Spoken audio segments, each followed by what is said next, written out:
Bang ding ding, trademark. He come out 6'7" tall. Bang ding ding, one star. Bang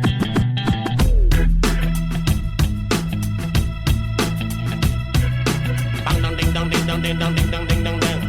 This is a perfect day. Woke up to the sound of the garbage truck again. Upstairs neighbor's toilet's leaking on my head. And cars broke down, I missed the bus, there runs a 10. I had a feeling this was a day to stay in bed. I finally left my pad right under Jumbo's cloud roof. A police officer pulled out his gun and said, I said, sir, you got the wrong guy. I guess it's just the perfect day. It's just the perfect day. Na, na, na, na, na.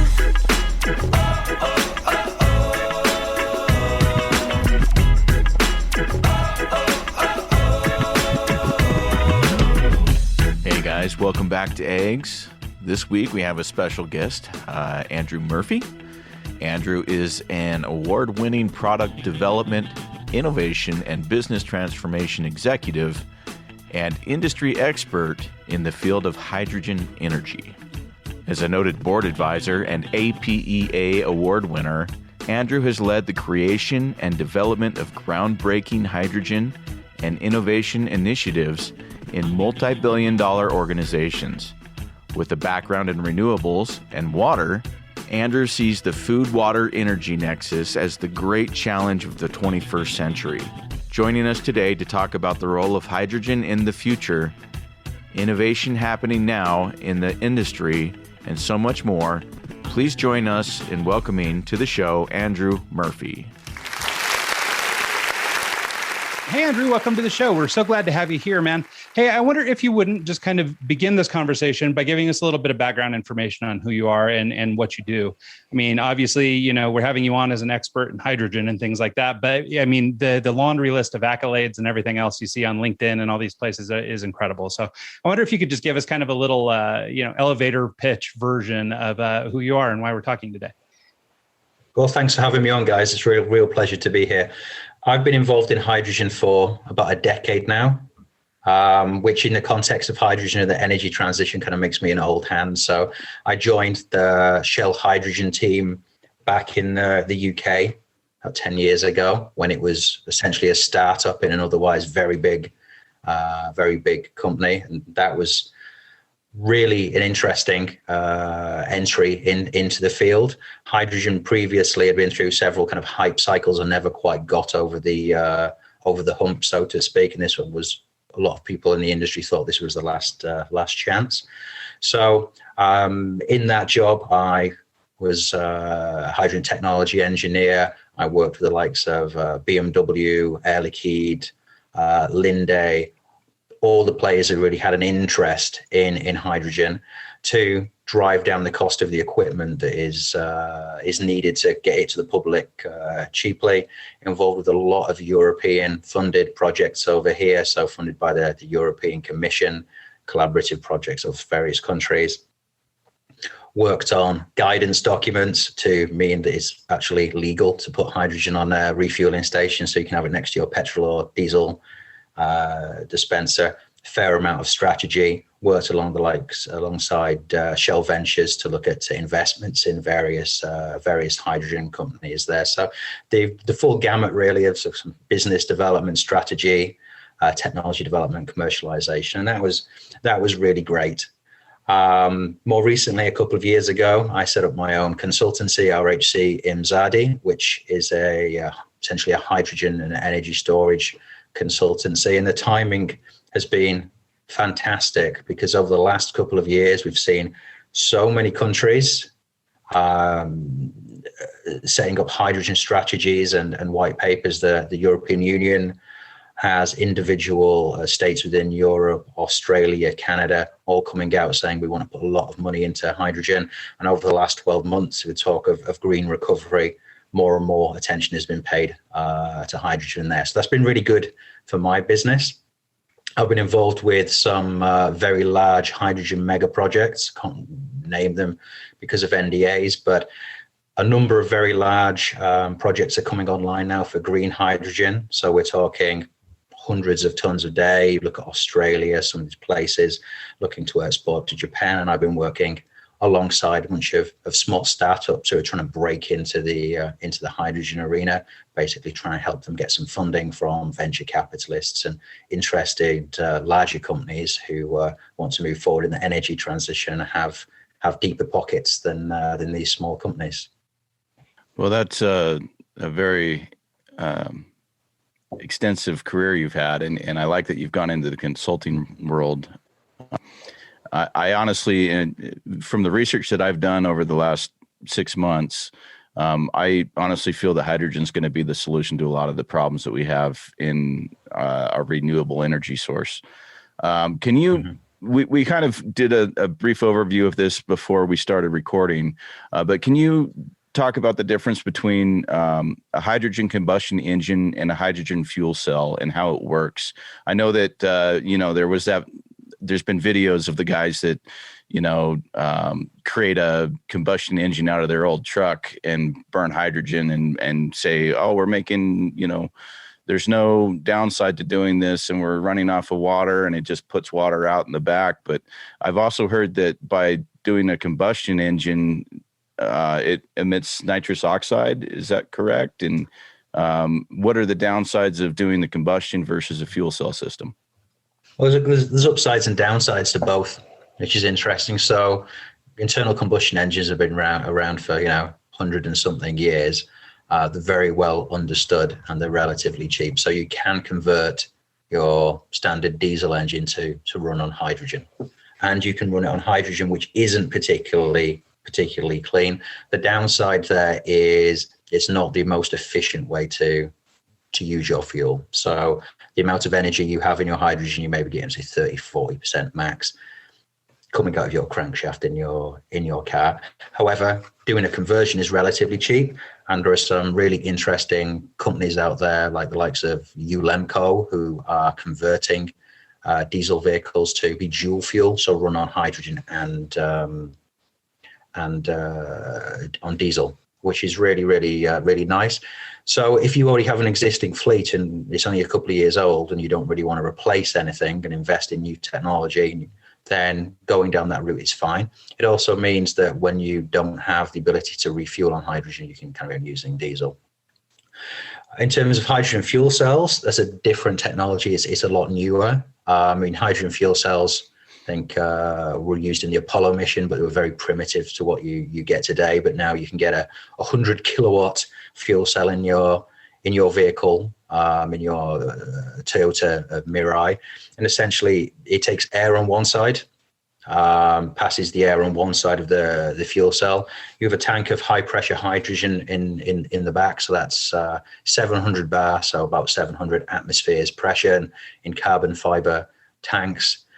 Passed through a valve, and essentially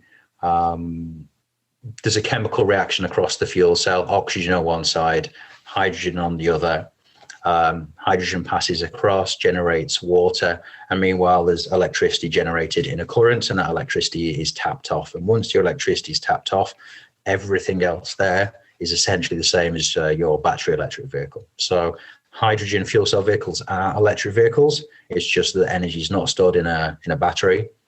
It's stored in a chemical fuel, which is hydrogen, and it's released by being passed through a fuel cell.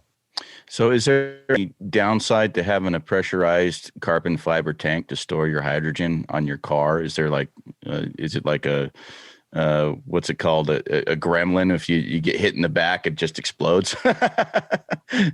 Really interesting videos out there done, I think it was by Volkswagen or BMW maybe 15 years ago, where they had two identical vehicles, one with a gasoline tank and one with a hydrogen tank, and pierced them. I think it was with a forklift truck, but other people had done it with bullets and things.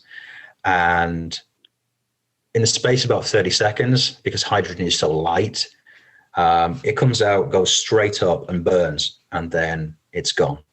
With your gasoline, it comes out, pools around your car, combusts, and spends the next 5 minutes incinerating your vehicle. So if I was trapped inside a hydrogen fuel cell vehicle, which had a punctured tank versus, a similar car with gasoline in there, I'd much rather choose the hydrogen tank.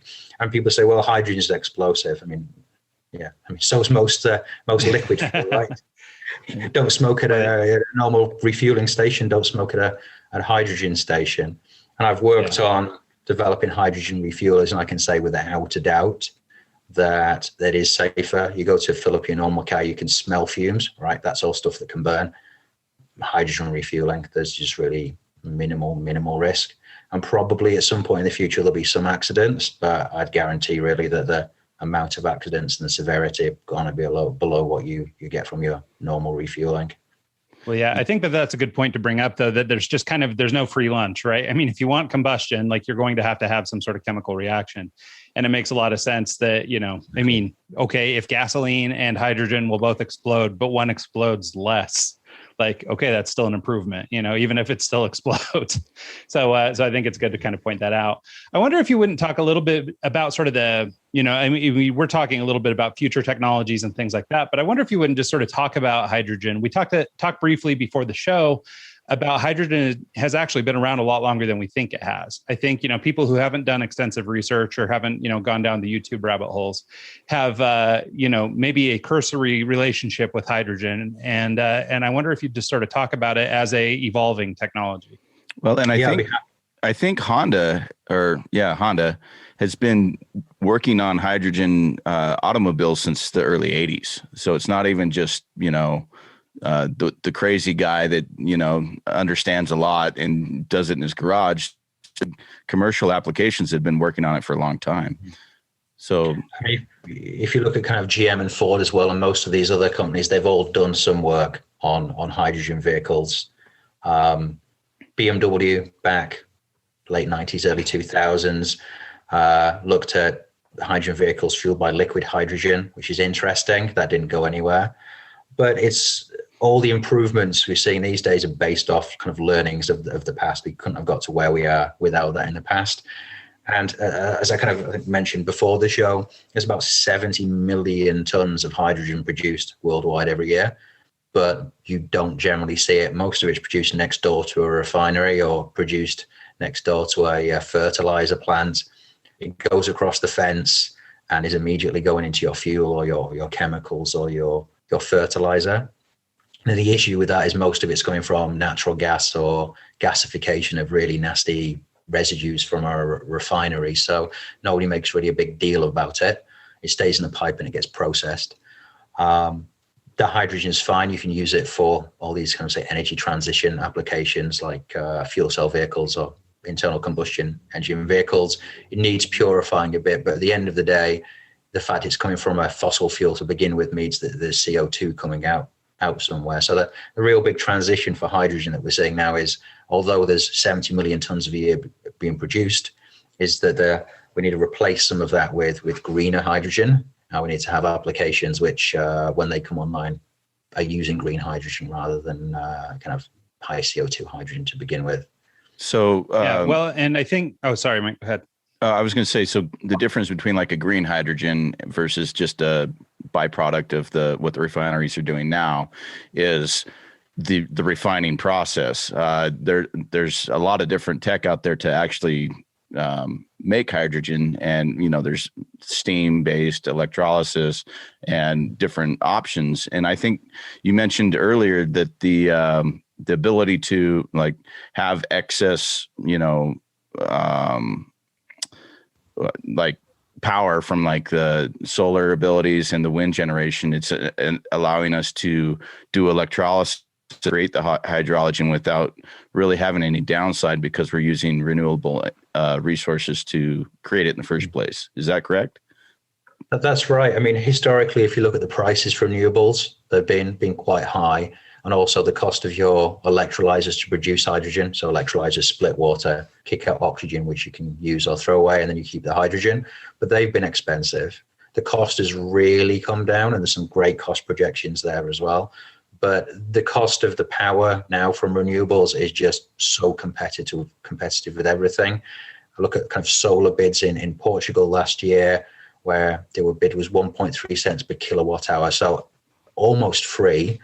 And they're putting in so many solar arrays and wind turbines in places. We have times when there's electricity with negative value. So we can get the cost of the electricity down, and we can get the cost of the electrolyzers down. Then you don't even have to run your electrolyzers 100% of the time. And their efficiency has gone up so much that when you do run them, you can start to get to the position where you're using green electricity to produce green hydrogen, close to the cost of, your fossil hydrogen, and in the future probably hopefully less than the cost of your fossil hydrogen.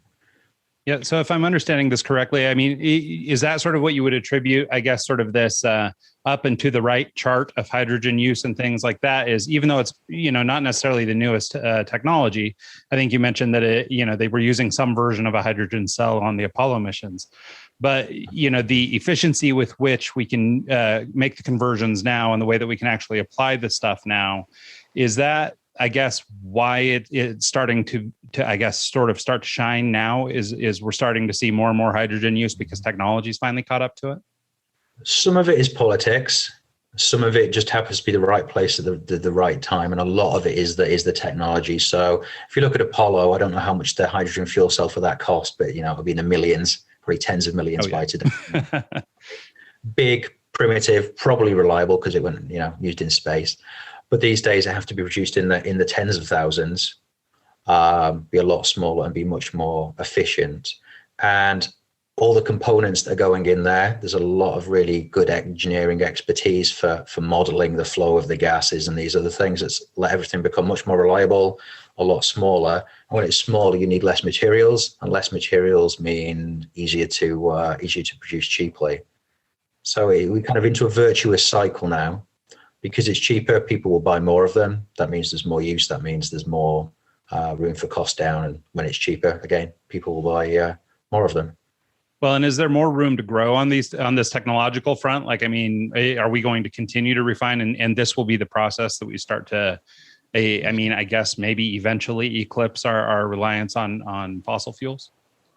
I mean, absolutely. I mean, I'm in a lot of conversations with different suppliers and technology developers, and I never fail to be kind of amazed at some of these developments that are going on there. And I realize people are very optimistic, so even tasting it with taking a pinch of salt.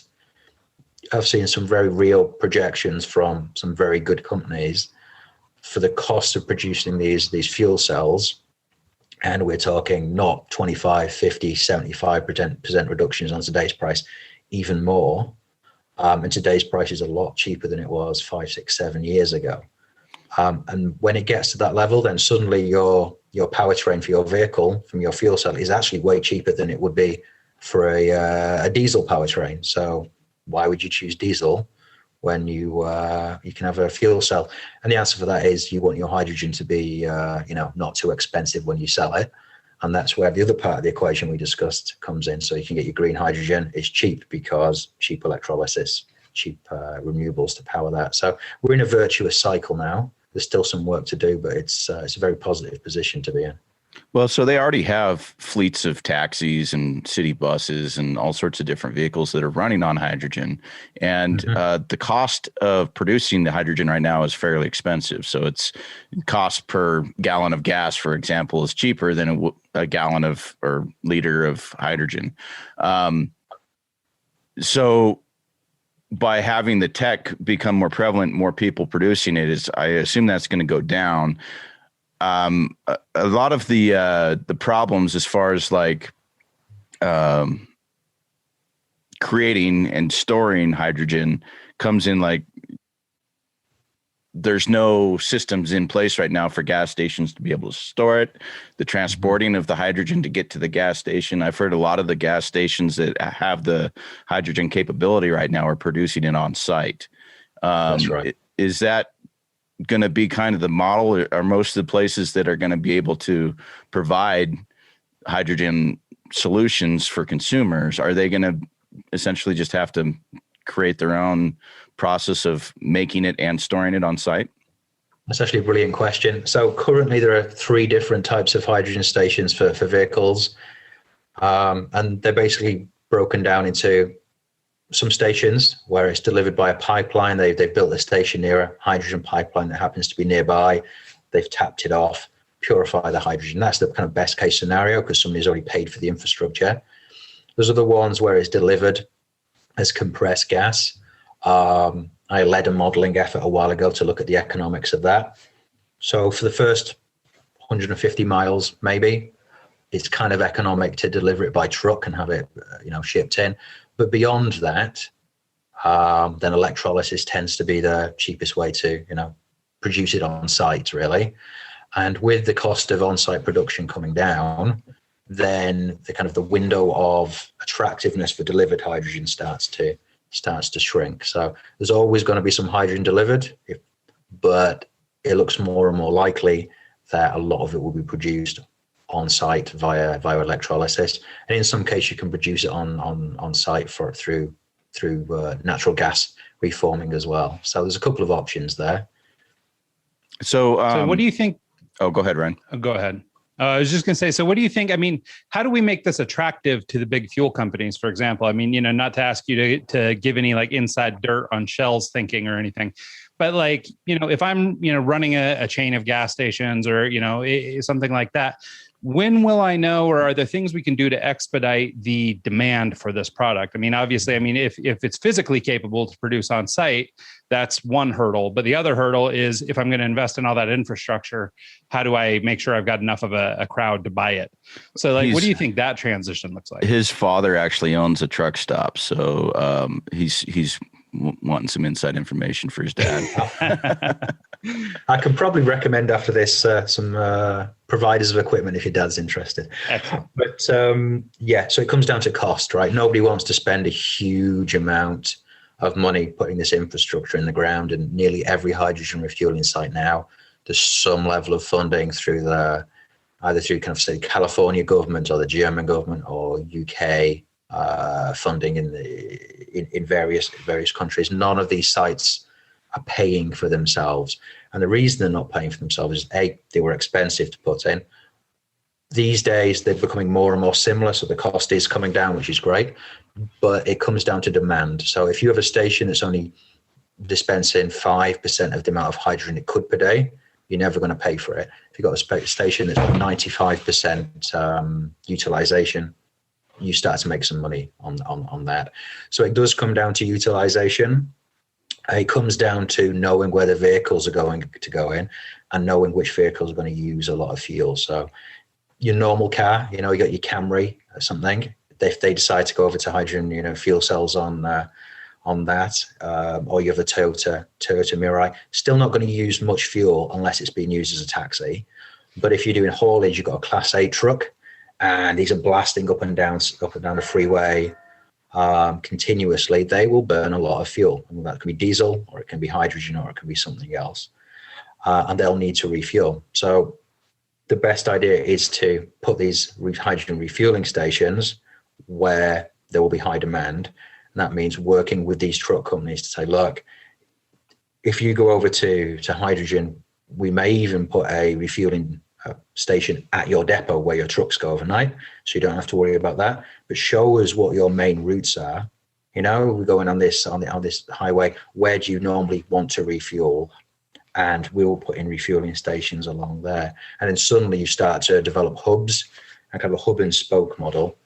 And it encourages other companies who maybe only have a couple of trucks to get involved because they know they can refuel too. That increases your profitability. You can put in more stations. More stations means the cost of stations gets cheaper. So that's really how I see the kind of profitability coming up and the cost going down. Yeah, I think that makes a lot of sense because I mean it's kind of this chicken and the egg thing, right? You don't want to just build stations when there's no demand, but we need the chickens to start running on hydrogen, and so that they can, so they need it. Ryan, so it makes sense to do it in private ventures like that. Ryan, if you think 10, 15 years ago, there weren't charging stations for your Tesla at every super mall or gas stations or, along the major corridors. But now if you drive, from Idaho to Washington, there's, fuel charging stations all along that route because the demand is there, so it's worth the investment. And I honestly see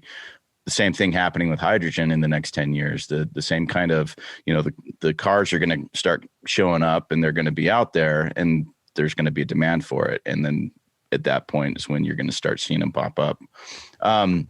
As far as, like a fuel cell vehicle, Tesla's out there right now. And if you look at a Tesla, their battery pack is literally the entire bottom of their car. It's huge. And they're doing that so they can get more range out of the vehicle. But with a hydrogen fuel cell setup, the battery can be a lot smaller because it doesn't necessarily need that size for the range. By having that as a workaround, you can actually get a lot further without having to stop, charge, and go. And it's also takes up less space in the vehicle, and it's not as heavy, because the lithium-ion batteries that Tesla's using right now they're super heavy, and it requires bigger brake pads, bigger motor to power it, all sorts of different things that come into play by having that larger battery. And by having the hydrogen option in a smaller battery, it creates a smaller footprint, and you can do more with it. So I'm really excited to see how that works. Am I on the right? Did I describe that right, Andrew? Yeah, very, very well, actually. That becomes really important when you look at things like trucking, because beyond a certain point, you don't want to keep adding batteries to get distance, because your batteries have so much weight, then you're just paying to haul battery, right? With hydrogen, you can just add a few extra kilograms of hydrogen. So that doesn't take up much extra weight, and the further you drive, the more fuel you use, the weight goes down. So for heavy vehicles and for vehicles going a long way, then hydrogen is very attractive. I've seen things out there like hydrogen scooters for around a town. There's no point for that. You can charge up, from your wall socket at home and use a small battery. But if you're trying to go a long way, if you're trying to haul a lot of weight, then hydrogen becomes very attractive. And no matter how fast you can recharge with a Tesla supercharger, I think there's like 100 kilowatts, 140 kilowatt charging. You were talking the equivalent charging rate for hydrogen is in the megawatt range. You can refuel a car in 4 or 5 minutes. You can refuel a lorry or a bus in under 15. Whereas if you had 17 tons of batteries in a Class 8 truck, you are not going to recharge those in 15 minutes, and they're going to get very hot while you're doing that. So the whole reason I went down this hydrogen path of trying to learn more about it is I saw this video of a guy that a little inventor over on the East Coast that created this lawnmower that was solar powered and hydrogen. It was a bad lawnmower that he converted with hydrogen and then solar as well. And instead of having like an hour and a half runtime with this riding lawnmower, he can get a full day's use out of it by converting it to hydrogen. And I'm kind of going down this route of wanting to do landscaping and lawn care. And I don't want to go and buy a combustion engine for, an expensive lawnmower commercial engine and spend like 10, 15 grand on it. If there's an alternative out there, which it looks like there is. So I'm kind of really excited about it. And that's what put me down this wormhole. And what was I going to say? Oh, Toyota is developing a solid state battery right now. And they're getting to the point where they can almost produce it on a commercial level. And it has a higher energy density, low risk of fire, faster charging. You can get up to 500 miles with it, a 10-minute charge time. How do you see the solid state batteries working in conjunction with hydrogen in the future? Do you think that's going to be a thing? I mean, I hope they're successful. We need every piece of technology as cheaply as possible for the energy transition. So if something comes along that happens to be better than hydrogen, I'll absolutely jump on board that. Batteries are always going to have some limitations. So a battery may be able to be charged quickly, but kind of the behind the wall piece, your transformers, etc., need to be able to cope with that. Even with chargers these days, you're looking at liquid cooled chargers and having substations nearby to cope for that. Whereas with hydrogen, you can produce it, if you produce it centrally at least, You don't have to have all that investment in kind of your back end, so to speak. But these solid state batteries are interesting. So if we look at some of the vehicles which are going to be developed now, already developed with hydrogen fuel cells, is very often a hydrogen fuel cell and battery combination anyway. So you will either have hydrogen as a range extender, so enough batteries to do, say, 40 kilometers or something, and then the rest of your range on hydrogen, or even just smaller battery for your regenerative braking. So anything that can make the batteries more efficient, I'm absolutely in favor of. And I do think that overall, we will see a lot of benefits of hydrogen and batteries being integrated together in the energy system. So we've talked a lot about, personal vehicles and semi-trucks.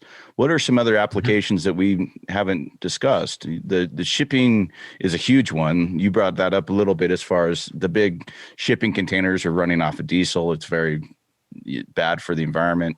I've seen some schematics of a tanker that's set up with a fuel cell solution that looks very interesting. And I don't know if they've already got them in place or not, or if it's still tech they're working on, but you got the shipping industry. What about homes? Providing electricity for your home or commercial products? That's an interesting one. So hydrogen for buildings is still a little bit further off in my opinion. So I think there's going to be definite applications in marine in certain areas, especially areas where you were limited by the amount of, kind of pollution you're allowed. I think I mentioned trains before. Definitely applications in trains in areas which are hard to electrify, so substitution of diesel, and hydrogen gen sets. So if you look at building sites, they have these diesel generator sets kicking out smog. It's not pleasant, it's inefficient, it's loud. With cheap fuel cells, you can just replace that with hydrogen, and that is a huge improvement. I know there's a lot of kind of businesses looking at that area now. For homes, yes, hydrogen potentially for combined heat and power. So you could have a small fuel cell in your house, and you use that to generate heat and power. There are already fuel cells for homes that run off natural gas. So it's not too far of a stretch to look at hydrogen fuel cells for homes. But the issue is then, how are you getting your hydrogen to your house? So you want it to come through your natural gas network. In the UK, there is a really interesting project at Keele University where they have a separate natural gas grid than the surrounding area. So they converted that to run on hydrogen and use that to be used in the campus buildings, which is interesting. And over here, we're also looking at doing, first of all, kind of a hydrogen village, then a hydrogen town by 2030. I know that Japan is actually working really hard to get their whole infrastructure set up on hydrogen as well. Yeah. So they wanted to do the Hydrogen Olympics in 2020, and there's a huge amount of investment gone on there behind the scenes. And then essentially they wanted to kind of show the world of, look, Japan is the leader in hydrogen, and in many ways they absolutely are. So it's been a real shame we weren't able to have that Olympics and these companies that have been involved in that technology to advertise it by the Olympics. But I'm hoping that in 2021 the Olympics do happen, and we do see a lot of the potential in Japan of hydrogen. So they're really looking across the whole chain. So hydrogen in buildings, in mobility, for energy storage. It's really all there. I wondered. Oh, go ahead, Mike. Sorry. Does temperature play a factor in the storage and use of hydrogen? I recently went up to Nome, Alaska to do some work, and it gets really cold there in the winter, and their only source of heat, or the major source of heat, is burning diesel. That's how they heat their homes. And the way I'm thinking is, if a hydrogen solution out there, a community like Nome could drop the diesel heaters and be able to power their homes and heat their homes with hydrogen. But if it's negative 30 degrees out there, is that a problem with a hydrogen solution? I mean, the hydrogen gas itself won't notice. Until it's minus 200 and something, it doesn't turn to liquid, and then you can still use it. You probably want a little warm up your hydrogen fuel cell, but the hydrogen fuel cells generate heat anyway. So if you have a hydrogen system over there, the temperature of your hydrogen doesn't make any difference. Your fuel cell will be kicking out enough excess heat that you can use that for, warming your buildings as well as producing power. And it's not like diesel; it won't turn to slush and cause a problem, and it won't separate out. It's not where if you get diesel's a combination of different molecules, you can get separation and things. So no, heat's not really an issue, and in fact hydrogen has some advantages. So again, if you look at vehicles, if you're driving up in Alaska in your Tesla, which obviously, I like Teslas, great cars, but you want to heat your car, you switch on your heater and your battery really quickly, because you're using electricity. But your fuel cell, because it's not 100% efficient, does kick out some heat anyway, so you can then use that heat to heat your vehicle, so you're not having to use extra hydrogen to generate that heat. Now, if you live in a totally temperate climate, you don't get that benefit, but if you live in Norway or Alaska or Canada, then there are real advantages to that. Ryan, were you gonna say something? Yeah, I just wanted to ask, so we've spent a lot of time talking about transportation and things like that, but I wonder if we could talk a little bit about other emerging markets. I think you mentioned in our little pre-show discussion the use of hydrogen in agriculture. And I wonder if you'd maybe talk about that. And I wonder if there's maybe some increased demand in those spaces. I don't know if it's related or not, but I've seen a lot of recent fertilizer companies and things like this that are trying to get into really hyper clean, hyper green kinds of fertilizer solutions and things like that for, largely to support the cannabis industry here in the States, but, also just to sort of, transition those products into more sustainable and greener goods. I wonder if you could talk about the role of hydrogen in those types of markets. That's interesting. Well, that's an emerging market. So for years, people have talked about shipping hydrogen around in large scale, and generally talks about doing liquid hydrogen. But a lot of attention has now moved to shipping ammonia. So producing hydrogen, converting it to ammonia, and then shipping that around. Then you can either extract the hydrogen or you can use the ammonia either as a fuel itself or in other industry. So ammonia is usually most produced chemical worldwide, we'll say. Most of it going into fertilizer. So suddenly we have this situation where we're producing a lot of green hydrogen, ideally very cheaply. The ammonia industry can look at this and say, wait, if we use this green hydrogen, we don't really have to change the rest of our process. And yes, there are ways to do that, but you can stick with the same process, but our ammonia is greener. And then the fertilizer industry, which we sell that into, which has a very bad reputation for emissions, it helps them offset some of their emissions by using green ammonia. So it's part of the value chain. If you green your hydrogen, you green your input into ammonia, you green your fertilizer. So, you mentioned the cannabis industry. I think I read an article about some producers there saying that they're using, just renewable electricity for the lighting and things. Well, if you look at from the other end, if they're using renewable electricity to produce the hydrogen, to produce the fertilizer, then your emissions overall start to come down to zero. And in some sectors of the community, people are very attracted to, these environmentally conscious businesses. Yeah. Well, and I think, I don't think it's a coincidence, but I've seen several sort of like IPOs and things like that recently for these companies that are just trying to produce the greenest types of soils and things like that they can for, specifically for that industry. But I imagine that will trickle into other industries as well. And I think it's kind of a purity thing, right? So even though it's a selling point in that your product is more green or quote unquote green, it's also, I guess, more healthy. I guess I don't know what the play is, but I think that it's an interesting thing. I can't talk about the additional benefits out there. I know that there's lots of discussions going on in different industries that a few years ago weren't being had, where green hydrogen can play a role.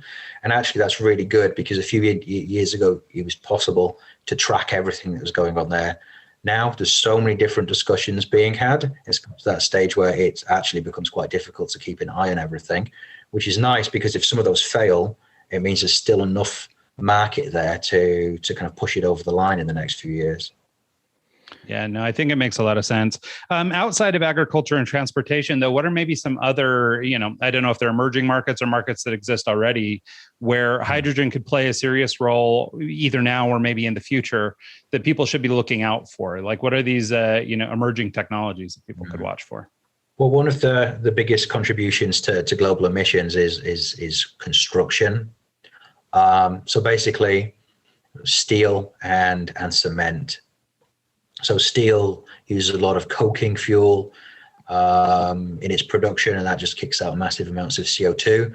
And people can say, well, we don't like CO2. We'll say, well, you do like steel, though. You like living in these homes. And the same with cement, right? Until now, there's not been a really good way of offsetting those emissions.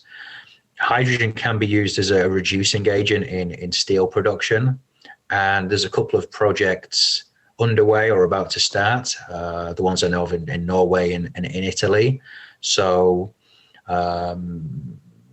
replacing carbon-based fuels with hydrogen for the reducing agent there, trying to bring the cost down for that. And suddenly, if you can create a market for your green steel, if you will, that creates a huge demand for green hydrogen. So the demand we have today will increase, 50-fold almost overnight.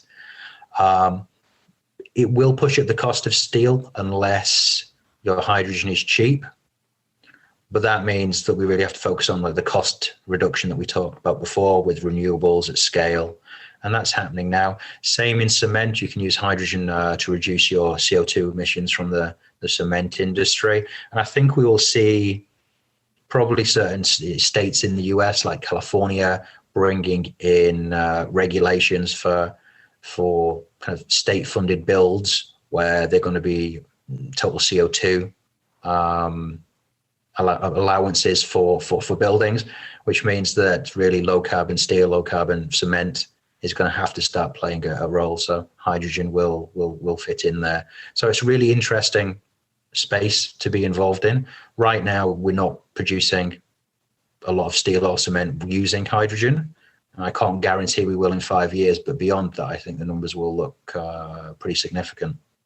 So I think it's interesting to look at those sort of upstream side effects or the upstream effects and how they can trickle down, just down to the concrete.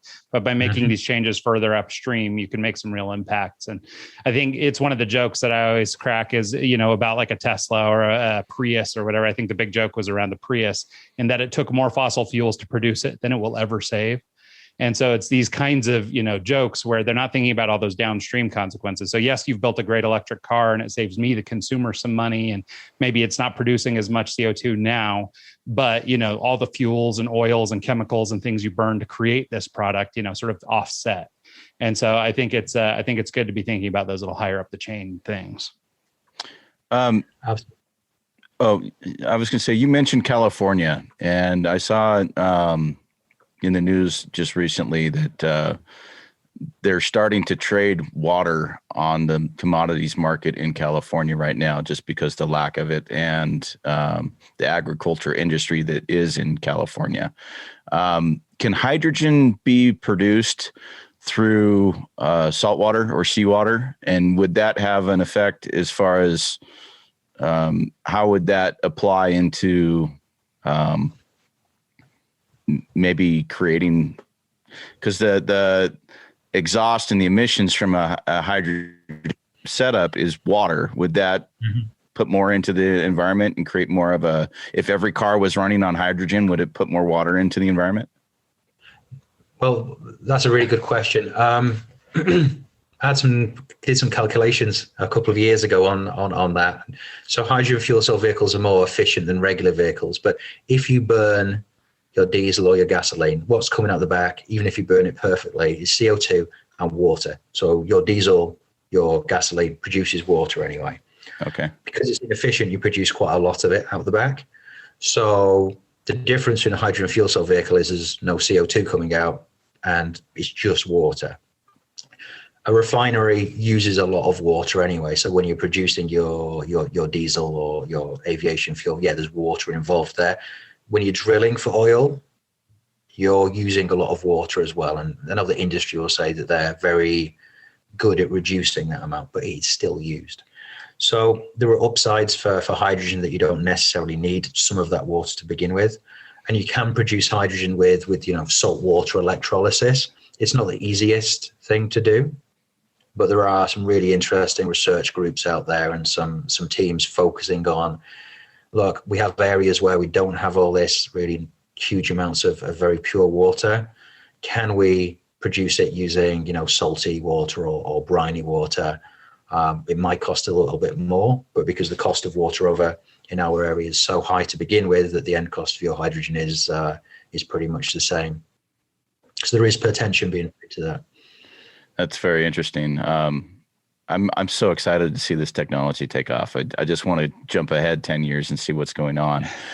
With that said, I follow a group on Reddit called the Hydrogen Societies page. And in their introduction, they say that hydrogen is $1 trillion industry being born in front of our eyes. With that said, how can someone like Ryan and I get involved in maybe investing into this industry? Is there consumer level investment platforms where we could be a part of it and maybe profit off of it in the process?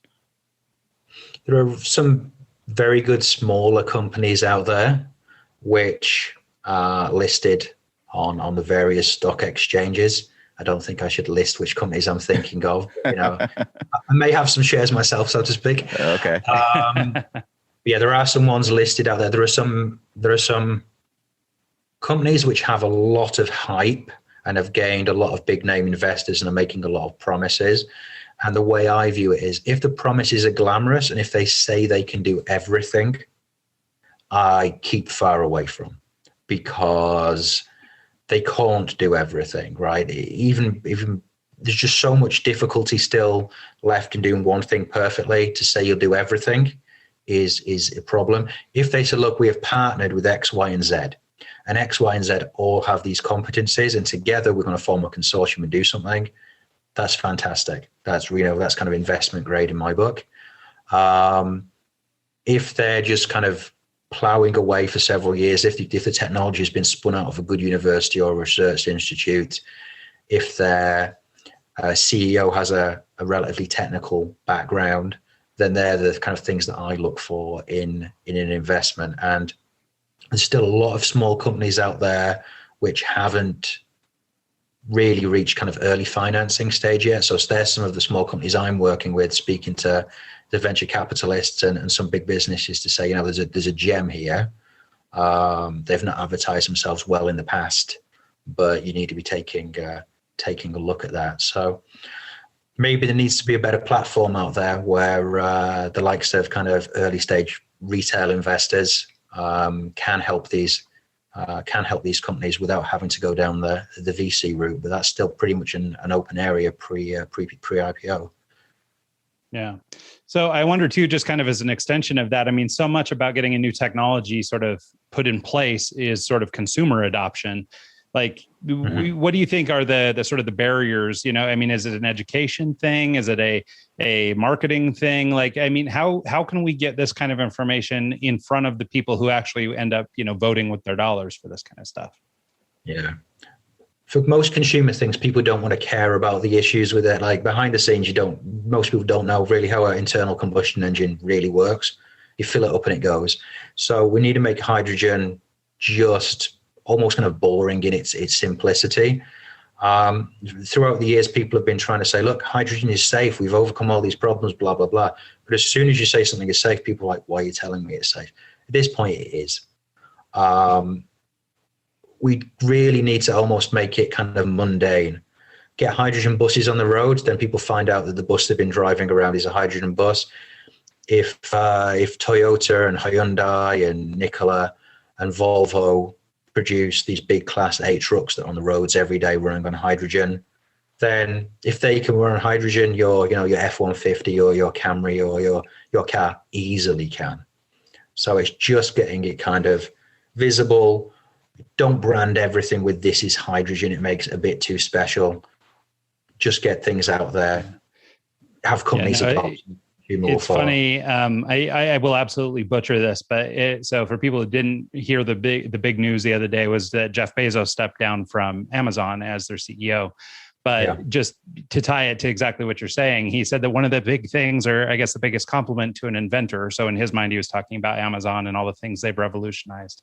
But in the case of hydrogen, is just what you're saying, is that when it becomes normal, when people sort of yawn through it, you finally made it.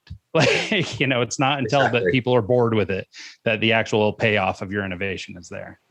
Exactly. Over in Europe now, there's just wind turbines everywhere. And originally people were like conspiracy theories about wind turbines and blah, blah. Now you drive past them, you don't notice them. So I want to be able to drive past a hydrogen refueling station and it's nothing special. It's just there. So what do you see? Well, as we're getting to the end here. Ryan, sorry. Go ahead, Mike. Sorry. Sorry. Go ahead. What do you see happening with existing infrastructures and cars that are out now? Do you just see them, in 10, 15 years, they're just going to the junkyard and recycled into creating new hydrogen vehicles? Or, because as a consumer, I just bought a new car, a new diesel, a Volkswagen, and I'm still making payments on it. And I don't see me buying another car that's a combustion engine. I seem like if I was going to go and buy a new car right now, I'd probably buy a Tesla, under the impression that maybe there'd be a conversion kit for hydrogen on a Tesla vehicle in 5 years. Do you see something like that coming into place? Yeah. So in the UK over here, new diesel and petrol cars are not allowed to be sold from 2030. From 2035, no hybrids can be sold, which means basically for cars, battery, electric, and hydrogen. As the number of those cars start going down the road, your petrol and diesel cars, the profitability of your fueling stations goes down, so they start to close, which means that it's harder and harder to refuel there. So people get more frustrated, and it pushes up adoption of electrified vehicles. The government almost certainly will do buyback scheme at some point. So trade in your old car, get X £1,000 or dollars towards a new zero emission car. And of course, there'll be some people hanging on who have a very nice car that they want to keep on the road. I see eventually that ending up like leaded petrol. You have a classic car where you buy special leaded petrol that you can't get at your Shell or your BP garage. You have to buy that separately. So in the future, you'll be buying your diesel from specialist providers and recharging your cars at your local Kroger or Meijer or wherever, or refueling your hydrogen cars potentially at your Shell stations or other operators. I was wondering about that. That actually makes a lot of sense, because as the supply of gas and natural, fuel that's out there goes down, people are going to just, I honestly think in 10, 15 years, it's going to change completely. And I hope so. I hope that more countries will take on legislation like what you guys are doing and kind of force the issue, because at a tipping point where if we don't address it, it's going to be a problem here in the next little bit. So absolutely. I'll be happy to come back on 10 years and we can see if the predictions were true. Yeah. Very good. Well, hey, as we're starting to wrap up here, do you mind just giving people a little bit of data where they can track you down online if they want to get in touch, or if they'd like to learn more about hydrogen or the work you're doing? Fantastic. Absolutely. I'm always happy to have a chat with anyone about hydrogen. If they have consulting needs, come and speak to me, or if you just want to learn a little bit more. The website for the consulting company is rhcimzadi.com, and you can find me on LinkedIn, Andrew Murphy. I usually come up if you type in Andrew Murphy hydrogen at the top or near the top. Always happy to have a conversation. Yeah, well, thank you so much for making time for us. Andrew. This has been an amazing chat. Yep. So, and thanks to everybody who tuned in this week and every week, and we'll see you all next time. Okay, cool. Just like that. Oh, he left. Oh, and he bounced. Damn it. I wanted his stock picks. Hit him up on LinkedIn.